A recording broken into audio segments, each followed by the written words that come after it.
Ladies and gentlemen, how's it going? I'm the toothless bastard, Nev from Nev's Tech Bets, otherwise known as your friendly neighborhood basement dweller. Don't worry, ma'am. I am from the internet. Today, I want to talk a little bit about Ouija boards. I've had a lot of personal experience with them. I've learned a lot about them. They're not really respected in many ways, and I think that they deserve a lot more attention than they've got. Um, they there's a lot of places looking into using Ouija boards for a lot of positive reasons. Right now, over in the University of BC, actually, let me back up.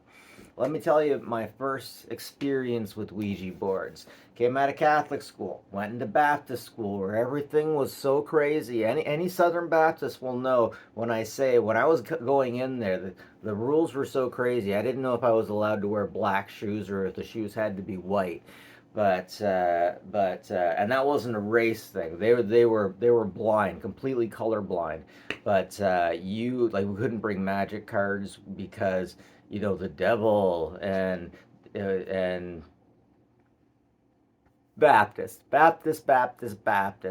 So one time I brought a friend of mine, a girl I really love, a picture, friend, a picture of a unicorn. 80s ephemera. It was a picture I got at a yard sale, but it was a unicorn. I got in so much trouble for bringing that unicorn because unicorns are representative of rebellion. We had a whole thing about it in class. Oh man, I screwed up by bringing that unicorn. I'll tell you what, Bobby. But anyways, my buddy Philip, he got a Ouija board at a rummage sale at the United Church. At the church, he got a Ouija board at the church. Man, I was like, "What's a Ouija board?" No, it's this thing you can use to talk to the dead. Oh, I went right over there. And you know how when you get into a new thing, some of us that hyperfixate on something, we get right into it. Man, I got right into it like it was a new science. It was like a new world had opened up to me. This isn't just something I did at the party. No, I got there. I got like, whoa. I really felt like I was suddenly connected into a new thing. I had a new hobby. I had a new, whatever. I had an obsession. I would be on this thing more than I would be on video games. This thing was brought to me. Now, with spookiness, it all seems to be related to how much you believe in it. This thing wasn't brought to me as a party game thing. This thing was brought to me as it's Tuesday at 6 o'clock. The sun's out. It's beautiful. Mom's in the kitchen, and together, Philip and I were able to. I'm not giving real names. We're able to communicate with something. Now, what was it we were communicating with? Now, here's the thing.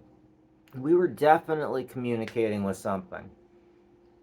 That's something. Now, I started testing this. I used the scientific method because I was curious, man. At that Baptist school, the pastor, the youth pastor, everything went to hell. And this year, this was happening.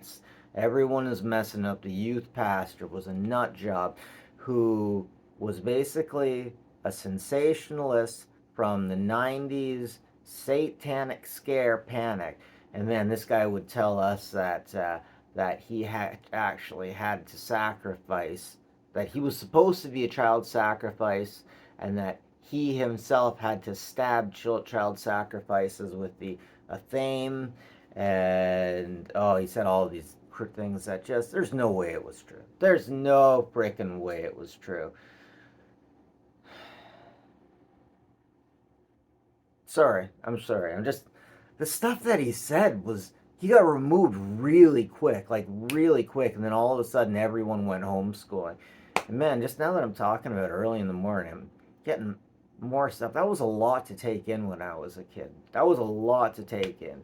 He would say things like jack o' lanterns. I'm not getting into it. I'm not getting into it. Sorry, I'm going another direction. I can't handle that energy right now. That's a really creepy energy. That was something else. I never.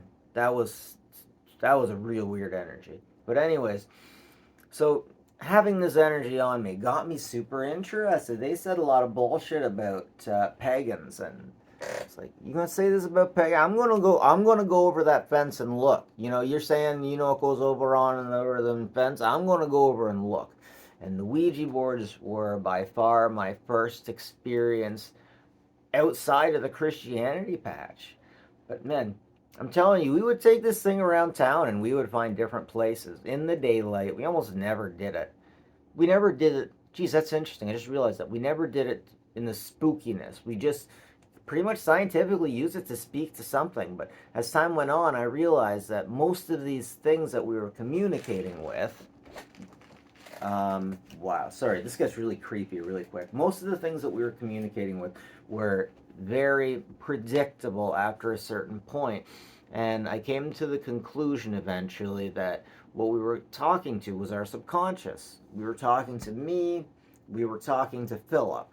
We didn't know it. We didn't realize we were moving the planchette around. But here's the really creepy part, and I'm not making this shit up. I'm going to tell it to you how it happened. Ugh, creepy. But I don't think this is paranormal. I think this is science. We're going to figure this out. Anyways, so first off, in the scientific method, there are things that would continue to happen over and over.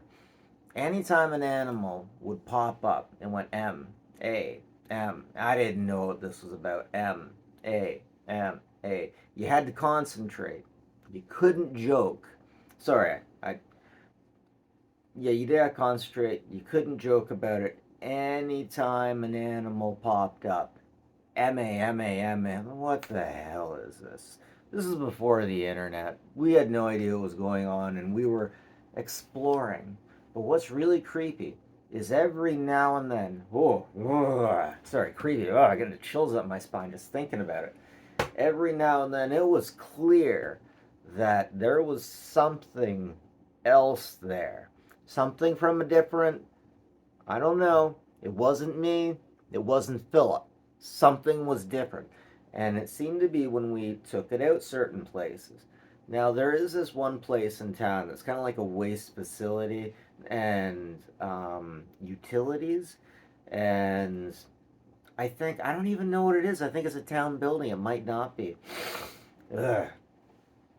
It gets a... Anyway, sorry.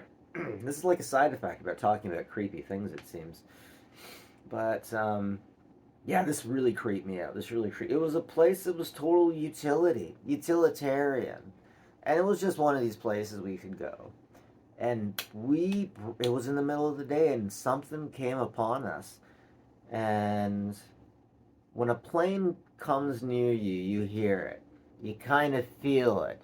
Your hearing senses get full of the noise of that engine. And though it might not be the only thing you hear, you sense it and it goes past. When you're underwater, you sense all the water around you. And sometimes if you're around a giant terrifying or a giant thing coming in the water, a mechanical thing, you feel that. We felt something. And we were in a... 1 second, please. Sorry. A little elf on the shelf here. He's great at dispelling demons. Look at that look in his eye. Ooh, I'm using Santa magic to keep away demons. Anyways, I'm just joking there. But anyways, seriously though, you get that feeling that something's there, and it's just like it fills. It fills, and the more I look back on it, the more fascinating it is, because I didn't realize this at the time. I didn't realize these emotions I was having. These feelings were new. This feeling that suddenly the air was getting thicker. Suddenly something was happening. Something was upon us. It only happened. I can only count on one hand how many times that has happened. Because it's like getting a shiny Pokemon, which is a really rare thing, I'm to understand. But it always stood with me that Ouija boards are just us, except for when they're not. Now my prediction for what's going on here. gets into, this is science. This is all science. We just haven't figured it out yet. And eventually we're going to be able to figure it out. But why haven't we been putting more information into Ouija boards, trying to get them? So, like I was saying, the University of BC has realized that, or one university in BC has realized that, yeah, we can use this to communicate with our subconscious. We often use hypnotists to connect with our subconscious and with our deeper self. Now, if you're communicating with people, usually you're wearing a bit of a mask, anonymous masks. We all wear masks. We all go out. We wear a mask. Okay, in Canada, we all smile and say please and thank you. And we're not actually happy all the time. We're projecting that, and that projection legitimately makes something positive. And why not just be positive? But we're projecting that mask. So we all have a mask at a certain point, right? Maintaining that mask is often difficult, more difficult than we realize. And because of it, there's a lot of things that we have a difficult time remembering. Sometimes, like, murder investigations happen. I'm thinking true crime thing. Ladies, you all know, sometimes when people don't know, they get a hypnotist thing, because a hypnotist can put you there and shut everything else out.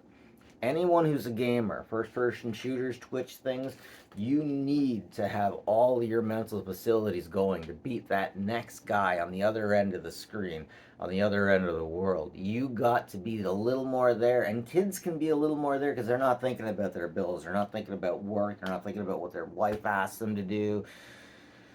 So you can use things to retroactively eliminate that stuff. You can use a Ouija board if you want to. It's kind of like playing with yourself, like a hypnotist. Don't get a hypnotist, get a Ouija board. It's the same thing. It's the same thing.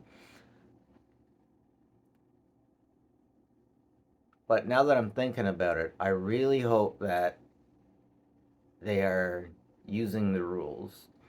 And Ouija boards definitely have some rules, and you need to follow them. Whether it's science or not, you need to make sure, if you want it to work, you can't laugh around it. There's something about that. There's something very spooky about that, because the supernatural will only work if there's nothing grotesque around. I mean, I knew a guy he's messed up. Like, I hang out with a lot of messed up people because these kind of people don't mess with me.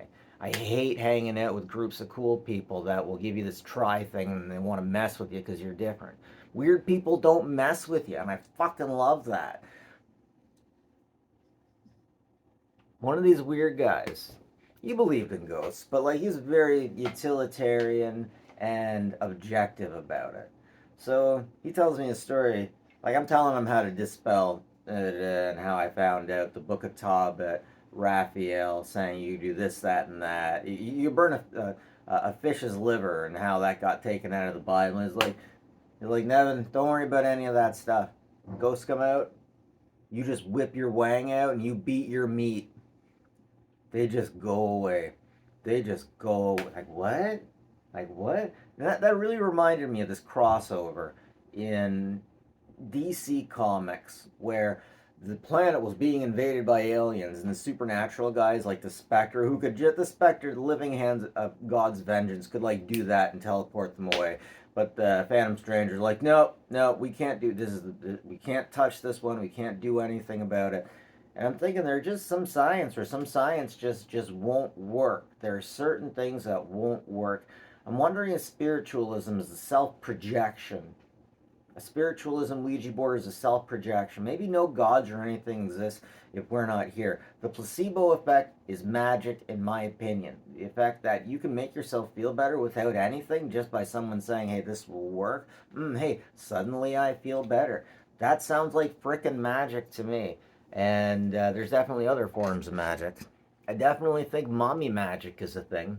I definitely think that, because I know way too many cases of women who have known something was going on, and then either something horrible had happened and they completely missed it, or they were there just in the nick of time. Is this magic? No, I absolutely don't think so. I think that this is just science that we hadn't discovered yet. Any science that is unconscionable to some individual looks like magic. I think we have personal responsibility to unlock this magic. Anyway, sorry, let me bring it back. The MAMA that it went to, Ouija board, I had to use it like this. It wouldn't work. Some people are different. Anyways, MAMA, mad, angry, mad, angry. I couldn't get that thing working ever. Ever if there was a domestic animal. If there was a dog, if there was a cat. Now, here's the strange thing. Sheep, like 1 or 2, 3 sheep isn't an issue. If you get a flock of sheep, that's when it becomes an issue. Maybe it has something to do with as soon as you become self-aware, perhaps, you start getting this energy. Now, here's a theory I want to pass by you. All magic, sorry, that's what I was trying to get at. All magic comes from us, humans. We self-project, and we can do magic based off of what we believe because of the placebo effect, the Philip experiment, which was a parapsychology experiment in the University of Toronto done by much more normal people than me. Like I'm not normal, right? I'm a little bit different. Normal people, trust me, normal people, look it up. Seriously, look it up. Why aren't more people looking it up? The Philip experiment, they created a ghost. I heard about this a long time ago. Man, they created a ghost. Originally, I heard that they created a ghost by saying his name, his history, his past. They got together and they did a bunch of stuff. Now, here's a really fascinating thing. They tried to call Philip, it didn't work. Didn't work. And then they're on the telly with their friends over in the UK, and the folks in the UK are like, "Look, girl, it has to be dark. It just has to be dark, girl." And then after that, it just started working. Now, here's the super fascinating part about that. There are as soon as I started getting into paganism, it turned out to me there were certain things that pagans used to get things to work. They're using a theme, a circle of protection, a cauldron, a cannon and pistol, whatever. And all of these things I was introduced to. I was immediately said, look, these things are magic, but it's probably not anything involved in this. It's like they're unlocking something in here, I was told. That was one of the first things I was taught, that this is a hack. This unlocks something. It's not like we have energy. This does something, but it's because the energy we have is and it makes sense the same way that psychology and religions work the same way. Man, a lot of religions seem to be just people figuring out the stories about good and bad. And then once they have made the story, then the deities pop up. Even in the Christian book of, even in the Bible, there is other gods who have defeated God. They ran up against them. There was another God in the Old Testament that I forget. It was a war, and Christian Judeo Yahweh, that's his name. They took it out of the Bible. Yahweh has many names. That's the most powerful one, I feel, in my opinion. And sent him up against this one group. And this one group, the king was like, "I will sacrifice my kid for God Bell Jangles." Actually, that's the internet demon of lag, but don't listen. And Bell Jangles saved the day. It wasn't actually Bell Jangles. I don't like saying the real name. But anyways, literally, that's one of those things. I don't necessarily believe in demons, but I won't say a true demon's name 3 times because it just does something. I swear, speak of the devil and the devil appears. I don't want to believe it, but every religion, this isn't just a Victorian Western thing either. Every religion's like, just don't speak about the devil, but the nuance about that is that we've had that, we've tried that, and you get problems where Christians don't even know how to have sexy time once they become 18 years old, and some kids don't know what's happening to them when true devils do things to them because we're not having that conversation, we're not going to that evil. Damn. Wow, that got dark really quick. But we have to have true information, and that's the 50-50, swirling information. The Christians would rather, some Christians Some Christians would rather me not even talk about this, because let's face it, I'm playing with fire here. You play with fire, you get burned, but also you play with fire enough, you get internal combustion engines where you can just go from one end of the town to the other, and you don't have to worry about having a horse and training it and the horse poop everywhere. Yeah, guys, we mess with demons. Some of us weird boys mess with the demons so that we can pull the dragons out of the ground. Put them into your engines, make engines for you so you can get off to your Sunday social cocktail and to your swingers club and your coke parties and your after hours clubs. Yeah, us weird boys, we do a lot of weird things, but man, when the lights go down, ladies, you popular ladies, there is so much drugs and swinging going on. It's amazing. I'm just like, I can't, like, seriously. I learned recently what an after hours club is like. And guys, you guys got a lot of freaking demons. You guys, we're talking about demons, demonology. But seriously. But Ouija boards. Sorry, Ouija boards, get into magic, getting into all of this stuff. It's literally all connected. Anyways, so let's get into the math of some of these crazy things that we were communicating with. Now, as soon as I talked about it, I get this weird feeling up my spine because it was different. They knew something that I didn't know and Philip didn't know. Things that we couldn't even imagine. Oh, geez, just even thinking about some of that information that I was getting from him. It was like, now that I'm thinking about it, it was like having an artificial intelligence feed me information that it just knew that I wanted. But I've never had an artificial intelligence dig up information. Oh, I'm getting so... Oh, sorry, this is just creepy. This is just creepy. So Einstein was talking about creepy physics, and I believe it. I believe in creepy physics now. And so here's how I substantiate all of this scientifically. We have multiple dimensions. Things get weird as soon as you... Things get weird really quick. A isn't always A. Sometimes A is I like to be very objective, and Noran Rad, isn't that what his name is? A is A. Yeah, Rorschach, A is A. A is not A. Sometimes the A is silent. Euclidean geometry. If we have two parallel lines, they should go straight forever. But if this parallel line comes towards a black hole, it'll keep going straight. But that straight line is going to bend. You see? That sounds pretty freaking crazy. I live in craziness. I am your boy on this one. Anyways, things get crazy after the fourth dimension. We're three-dimensional beings that move across the fourth dimension. And the fifth, if we could look into the fifth dimension, we could see realities much like our own. But if we wanted to get back to them, we would have to go back in time. I don't know how that works. I don't know how you go back in time. I haven't figured that part out. But this is mathematically figured out by quantum physicists in theoretical physics. The same theoretical physics that predicted black holes existed. We didn't have black holes proven until a certain point, but the math said it did. This math that is literally found undead giants floating out in space that we legitimately need to fear. Well, we don't really need, like, don't fear that. Don't fear that. But are legitimately fear-inducing. Yeah, fear-inducing. The math has figured it out. We can't go back in time. We move forward in time 1 second, a second at a time. You know what I mean?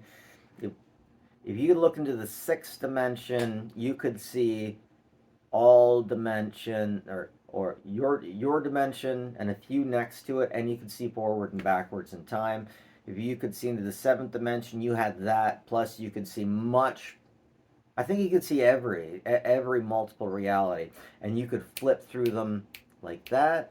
And then the eighth dimension is you could flip through them like that, and you could see forward and backward.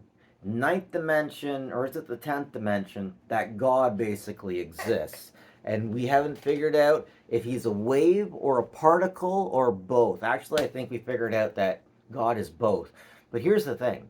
This math has 30 dimensions. Like, some of this math has 30 dimensions. We can't even comprehend this shit. After the 10th dimension, we just can't comprehend it because we're no longer there. And the thing is, this other dimension might actually just be on a speck of something inside of here. Legitimately. But within that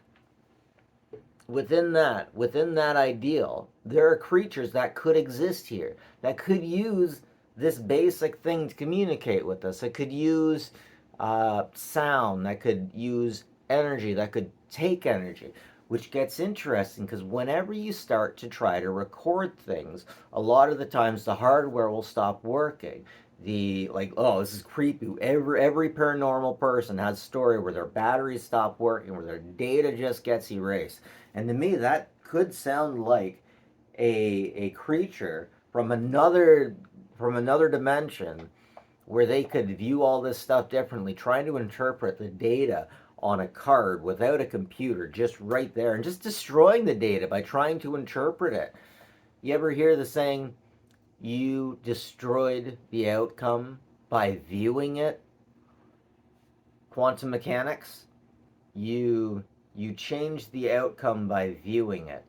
That's some spooky shit. The slit panel, like if they fired particles through a slit to see if the particles would operate as a wave or as line or as a wave, and the very act of observing it changed it. The very act of observing it changed it. Data being destroyed on your units. Like seriously, I'm not trying to be hyperbolic or anything. The more you learn about paranormal investigators, and the more you learn about porn, I'm from the internet and I love learning about what goes on behind porn because I love the psychological of it and the psychology of some of the porn stars, and also I love women and mental health, domestic abuse, violence. Those are real freaking demons that we need to take on. But what blows me away is the feminists like to talk about all this, and problems, but they don't like to talk about the demons within the porn stars, because all of a sudden when women start talking about beautiful women that get money and stuff from men, it's like, these aren't real women anymore. Like I'm listening to things like really meaningful things like Riley Reid won't take one in the anymore. She'll only do the, because she has found out that men just don't like women who, and that's reasonable, right? But women don't want to hear that. But it's a thing. There's a lot of things that go on in the porn area, and you find out. But women just don't want to hear about it. But meanwhile, you can't get much more real than that, right? So that's the thing. Reality is there. Reality is out there. We just have to reach out and grab it, and let's not let anything